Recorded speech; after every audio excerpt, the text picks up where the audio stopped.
Gawa tayo ng bago. Panibago. Kasi may nagtuktok eh, nasira yung aking video. Kaya. Naputol. Yan. Gawa tayo ng bago.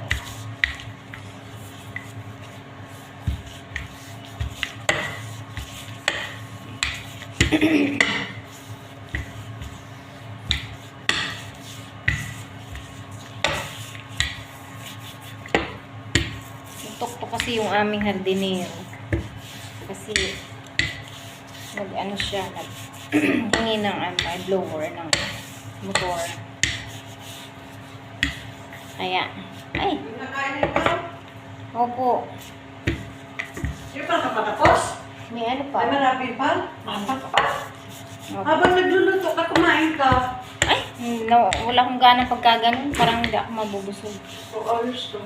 Minsan nag-ano lang ako. Hindi mo siya binabumbahan niya yung sarili niya. Initan siguro. Ay, nag-ano ng dumi. Hindi, puro siya buhangin. Nagtuktok nga siya. Nagtuktok siya, sinuli niya yung plato. Tapos hiningi niya yung blower. Ah. Uuwi na yan. Uwi na yan. Tapos na siya. Hindi siya tapos pero baka babalik pa may hapon. Bukas na yan, babalik ni. Hindi mo siya nabalik sa hapon, ha? Ha? Hindi mo siya nabalik paghapon. Di ba bumalik ka kahapon? Bumalik ba? Oo, kaso lang hindi niya napaandar ang machine. Ah, oo nga pala, ano. Kaya nagalit nga pala sa tatay.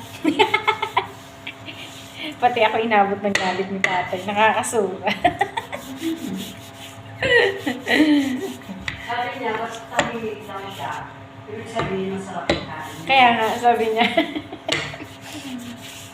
walang init. Pwede mo na mag-sure ba ka? Opo, maggawa ako ng ganyan sa'yo. Magusto ko yan eh. Ano ba? Magsusure ba? Pwede na tubig. Ah. Dyan sa iyong ano. Opo, mamaya po. Tapos haluin mo ng haluin hanggang sa magulang. Ito yun, oh. Ito yung mga shoulder. Nagawa ako. Gusto ko yan, May. Oo, baka ka. Sarap. Ano nga lang.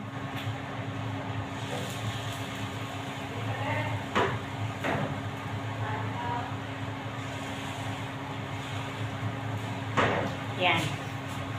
Yan. Dito na ulit tayo. Yan. Yan siya. Kikita niyo to? Madilim eh. Yan. Maglagay tayo ng maglagay tayo ng oil. Kahit anong oil, pwede namang gamitin. Pero yung amo kong lalaki kasi ito yung gusto niyang oil, yung oil ng, ewan ko, ano ba yan? Oil ng ship yata yung G yan, G oil. Pero kahit anong oil, pwede naman yung ilagay. Yan. Doon na. Ah, wait lang. Sabuya. Safuy. Padya. Safuya.